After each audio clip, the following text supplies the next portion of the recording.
thanks for clicking on this video. Let's go back to Lollapalooza 2. If you haven't seen my Lollapalooza 1 video, which was 1991's Lollapalooza, that'll be in the first comment, the link. But let's go back to 1992 and go to Lollapalooza 2.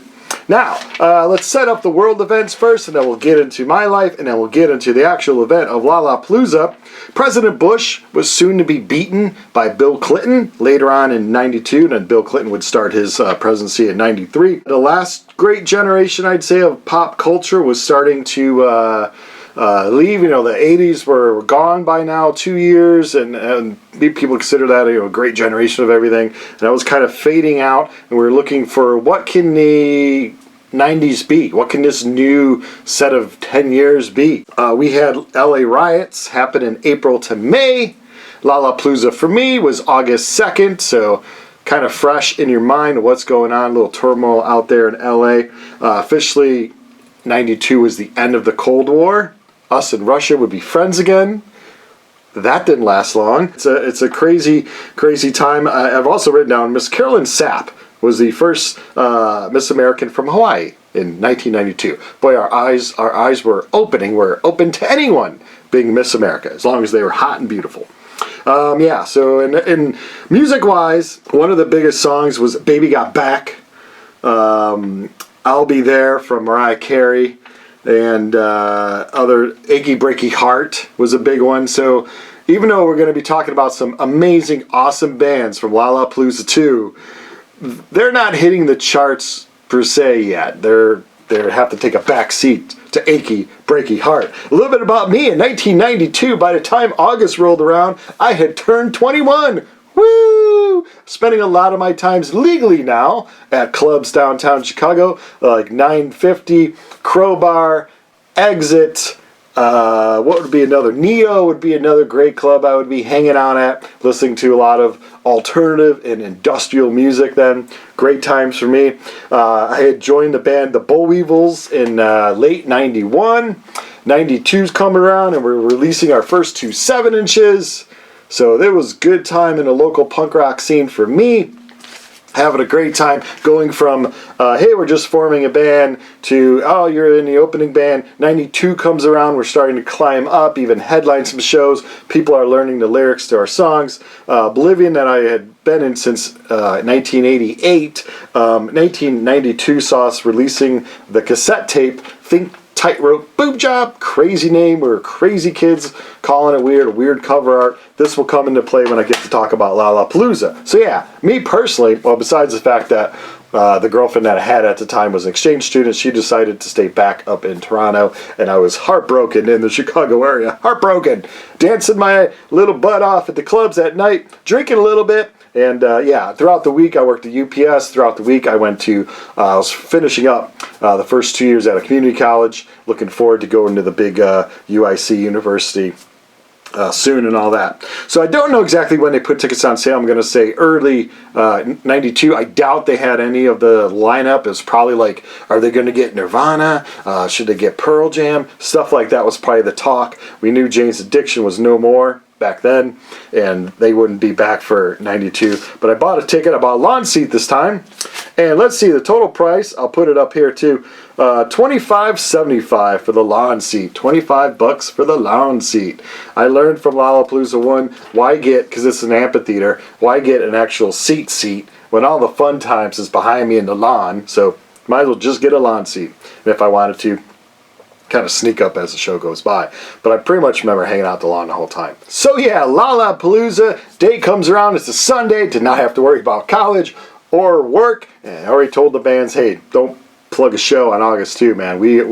I'm going to Lollapalooza. Probably brought my friend John again, probably brought him like I did the first time. Show up in my, 1988 blue Ford Taurus, parked in the World Amphitheater, Tinley Park. It's called something else now, but it's still there. Matter of fact, I'm going to see Toto in August of 2025 at the same amphitheater. Not as much changed too much, but the prices, of course, went up. I believe, like Lollapalooza 2 started out in California. We were the 9th show of the stop, about halfway through the grand tour of all things. And, I probably showed up. I know I got there early one of the reasons why I got there early, like I said, the band Oblivion I was in put out a cassette tape. Now, the tapes didn't show up in time, but we had the studio mixes already. And so I remember I bought like, I don't know, 10 or 15 blank tapes, and I put our songs on the blank tapes. I printed off the cover at Kinko's or something, and then I went to the parking lot and looked. The place holds thousands. I'll put the actual about how many people are there. But I'm going through this parking lot looking for, okay, who's cool? Who's going to like the band that I'm in? And I would select, if you were wearing a cool shirt of a group, that I liked, I'd walk up to you and hand you a tape. I don't know why I only made like 10 to 15. But interesting note that years later, as Oblivion went on through our shows, we would, every once in a while, a kid would come up and be like, hey, you gave me a tape at Lollapalooza. And it was like, wow, it really, really worked to hand out those 10 tapes. Anyway, let's get into the arena. First band on is Lush. Lush is shoegazing pop from the UK. I saw them, MTV, I think 120 Minutes was out then, or some other alternative kind of video show on MTV.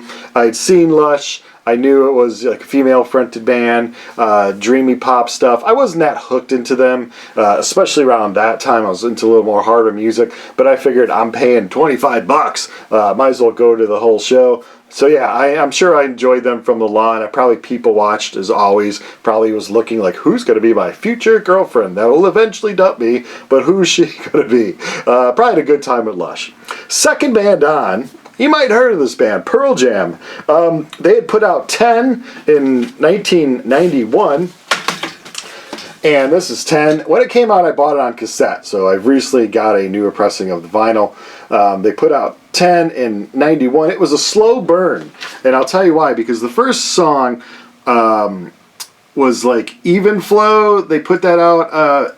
Actually Alive was the first single. I think that they put it out late 91 along with releasing the album. Even Flow came out in April of 92, started to pick it up a little bit. People really liked the video on MTV, and they were requesting Pearl Jam more and more. They weren't the big Pearl Jam yet, because Jeremy would be released like 2 weeks after this show. So people who bought this album knew Jeremy, and that was a great song and all that. But the video and the single and all that wouldn't be released 2 weeks till after I saw it. But Pearl Jam was being talked about a lot. Is like, this is going to be this big group. And of course now that they're a long time band and all that. So I'll put the set list up here somewhere besides my ugly little head here, and you can see it is filled with songs from the first album. Let me see if I can go through with you at home here. I do remember Eddie Vedder just being kind of crazy, running all around, having a great time. So they did start off with Summertime Rolls, which is Jane's Addiction, who headlined Lollapalooza 1. Why Go, great. Deep, Jeremy, song number 4. They probably said this is going to be our new single.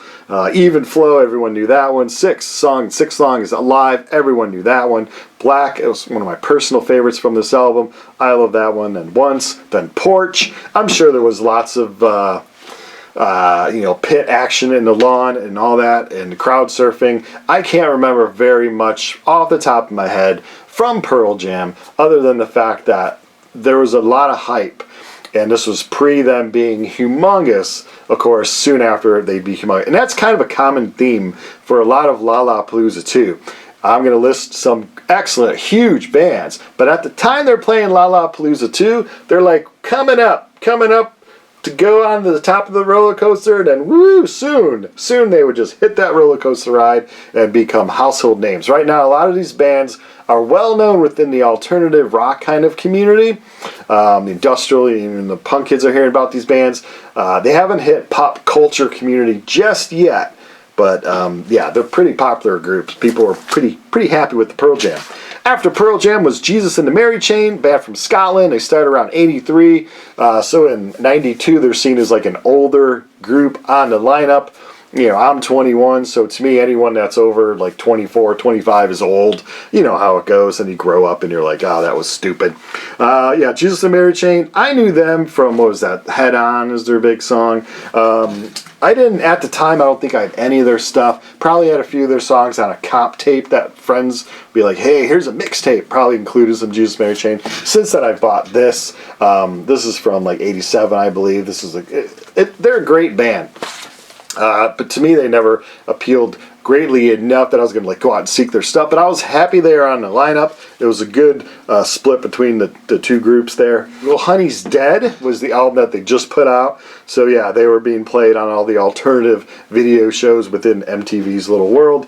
And I'm sure I had a good time. Maybe I went off and I grabbed a Coke or something and then came back to watch. But I do remember their stage show being kind of boring. Like they just kind of stood there, but people really liked the music and stuff, and people were hanging out and having a great time. It's Lollapalooza 2. It's 1992. What could be more fun? But yeah, I do remember just like watching these dudes on stage like, oh, they don't really move around very much. Because at that time, 91, 92, I'm seeing great punk rock band. I'm seeing bands like the Jesus Lizard. I'm seeing bands that are kind of putting on a pretty crazy stage show and interacting with the crowd and jumping off the stages and mosh pits and circle pits and all that kind of stuff. So yeah, it's a little hyper time. So it was a little like, okay, they're a little subdued. They're just kind of standing there on stage. After that was a long-awaited performance for me. I missed the chance to see Soundgarden in like 89 and coming up to that. So this is 1992. I had to wait all the way to 92 to finally see Chris Cornell and Soundgarden. Soundgarden comes out. They are touring off of this bad album. Bad Motorfinger. Are you kidding me? The title was taken a kind of a spin off of the Montrose song Bad Motor Scooter. This is Bad Motorfinger. This is a great album. Many would consider this, I think myself included, this would be my favorite Soundgarden album. So they're touring off of this, firing on all cylinders. They're probably all in their mid-20s or so, and just having a great time. And let's look at their set list, because I can tell you, I do remember Chris Cornell being on stage, having his long hair still at that point, and the group just being, people just headbanging and having a great time, and Soundgarden being a pretty well played, as Pearl Jam was on MTV, so a pretty established played band. Again, big within the alternative community, but not yet with pop culture community. These are household name groups now. They weren't quite back then. Face Pollution outshined Gun with guitar player from Corrosion of Conformity came out. Fourth song, Jesus Christ Pose. It's my favorite song off this album, probably besides Birth Ritual, my favorite Soundgarden song. I know I was probably going crazy during Jesus Christ Pose. My coke was already all over people. I'm throwing it around. After that, they did Cop Killer, which is a cover song from a band or from Ice-T that was on the first Lollapalooza. So they paid tribute to him with doing Cop Killer. And because of the LA riots, I'm going to guess that the crowd in the Chicago area was going pretty crazy for Cop Killer, even though like the average person in the crowd was a bunch of suburban kids like me, but whatever. Hands All Over, Rusty Cades, Slaves and Bulldozer, and then they close it off, smoothing it out with Searching with My Good Eye, Close.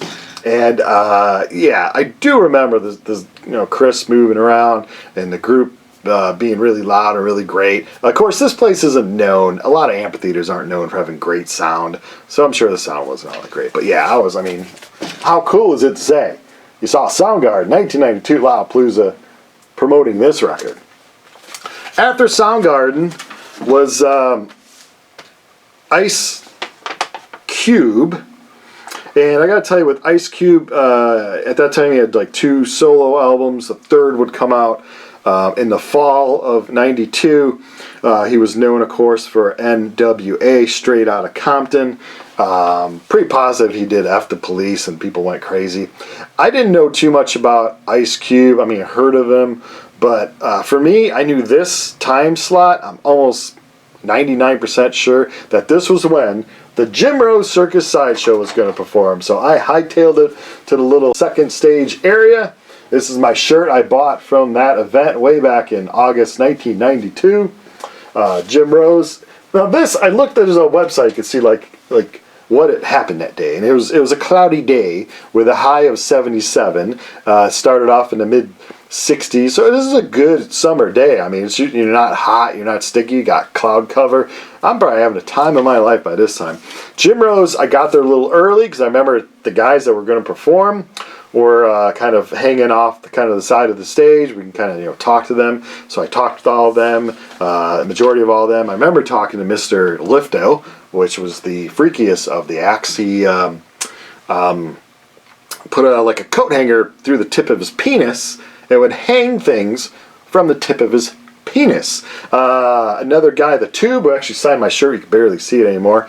The Tube was like, I think the closing act, put a tube, he'd put a bunch of beer, it'd go straight to his stomach, mixed with the bile, he would regurgitate it up, people would drink it. No thanks for me, pass on that. Jim Rose, of course, did like your standard sideshow freaky stuff. You take a big nail, it pound it into your nose, I don't know, pound stuff into your forehead. Did a lot. I'm sure if you Google Jim Rose, you'll see what kind of act it was. At the time, 92, it was way more bizarre than it is now because we're still at a time where piercings and tattoos are a little more counterculture. They're not common as they are today. So yeah. To see somebody put through, things through his ears and up his nose and all that. It was a little weird for the time. Let's see, who else? We had, I can't remember all the acts of Jim Rose, but I do remember it being very entertaining for me at the time. And, like I said, I bought the shirt, I had them all sign it, got to talk to them. So yeah, for me, the Jim Rose Circus Sideshow was awesome. I don't think it lasted the whole time of Ice Cube set, because I do remember seeing Ice Cube, play a few songs. Anyway, what's after Ice Cube? Oh my God, the whole apocalypse of the world was after Ice Cube. I thought we're all going to die. Ministry, Chicago's own Ministry comes out. What album are they touring off of? Oh, just Psalm 69, way back in 92. Again, when this came out originally, I had the cassette tape, played the hell out of it. My favorite album from them was the one previously, A Mind is a Terrible Thing to Taste. That's when they started experimenting with a lot of the harder, kind of heavy metal-ish sounds, refining it to do perfection on this. Let's look at the set list, and I'll tell you a little bit about the craziness that now the lawn was engulfed. We had, I don't know, probably the average would be about 40% of the lawn was involved in like a pit or a circle pit, pushing people around, picking them up. Occasionally, we weren't that friendly back then. If you fell down, you were eventually going to get picked up, and it wasn't like today where everyone freaks out, oh my God, and put it on the video, look, I'm crowd surfing. It wasn't. No one had phones, we were just crazy with the music way back then. They come out with New World Order, and I think that pretty much set the tone that this is going to be one crazy effing show. Al Jorgensen, probably off of his mind on drugs on stage. Leading up to this show, we knew this album was going to come out. We had Jesus Built My Hot Rod, of course, sung by the singer Butthole Surfers. Helped them out on that one. That came out in November 91, so it was leading up.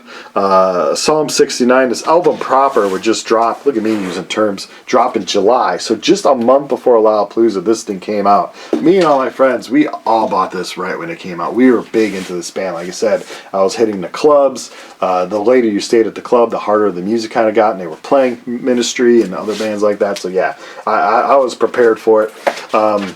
So they came out, Al Jorgensen has skulls on his stand there, screaming into it. Song number 2 is The Missing, another fast song. Deity, Supernaut, which is Black Sabbath cover. They do a great version of that one. Song number 5 is I Remember the World's Gonna End. It's Just One Fix. And at this point, the mud was flinging. It wasn't rainy or anything that day, and it wasn't raining leading up to that day. Somehow we were able to, other kids did it first, ripped up the sod parts of the lawn.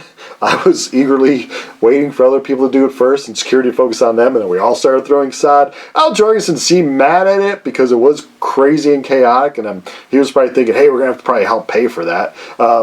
But it seemed good fun.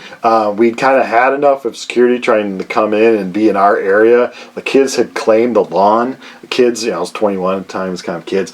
People around me, we'd claimed the lawn. The lawn was ours. You were going to mosh, you were going to circle pit, you're going to push each other around, you're going to pretend like the end of the world is coming. That was our space. So if you wanted to be security or the man, you got the hell away from us. Worried about the rich kids in other sections. Leave us alone back here. And yeah, I remember Just One Fix. Just a wall of sound from that band. It was awesome. After that, Thieves. Thieves, come on. So What? And they end with Stigmata. Yeah, it was, for me, it was the best thing ever. Ministry, I've seen them since then. I saw Revolting Cocks before that. I knew what kind of craziness could happen with that, with those fine lads on stage. But yeah, it won't compare to anything. The craziness that was. Ministry, 1992, Lollapalooza 2. Up after them, I pretended to like him more so after the show. I didn't really like him leading up to the show, but of course I stayed to see them. I think at this point they were wearing the hard hats with the flame shooting out of them, talking about Red Hot Chili Peppers, who headlined Lollapalooza 2. Like I said again, it was a band that I'd watch if they'd come on MTV. I didn't have any of their albums. You were hearing enough on alternative radio. I didn't really need to see them, but hey, they're headlining, whatever, I'll stay. Give It Away, Give It Away, Give It Away Now. That was released in September 91, along with, Smells Like Teen Spirit and all that. Under the Bridge would come out in March 92. I thought that one was okay. Suck My Kiss, I hated that one, still think it's stupid. That came out in May, so they're really pushing the Blood Sugar Sex Magic album that was released the previous year. They're really pushing it, and I'm sure that's why they were asked to come on this tour. They had huge hits. Breaking the Girl, which is okay, that would come out the day after I saw them Lollapalooza. I saw them August 2nd. Breaking the Girl would be released as a single on Monday, August 3rd. Like I said, I know I walked around. I left the lawn area and was just walking around the area where they sell drinks and t-shirts, and just people watching and probably waiting, for my friend to be through seeing the Chili Peppers. I know they played a long set because I was like, geez, are they ever just going to stop? And they didn't. Give It Away, Bulletproof, Suck My Kiss was in there.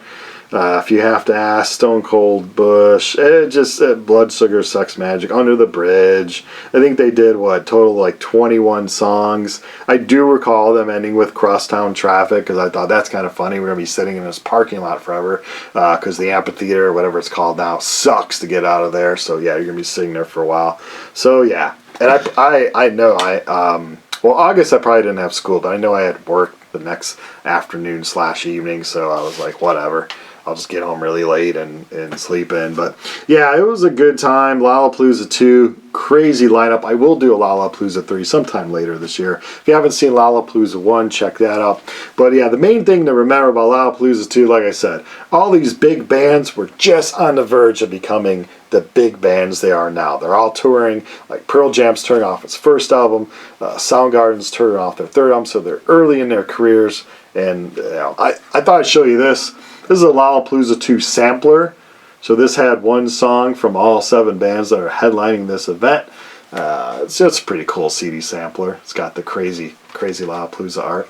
Well, let me know in the comments below if you went to Lollapalooza 2, or if you're not that old and you didn't get a chance, what band would you have liked to see in Lollapalooza 2 way back then? Alright, thanks for watching.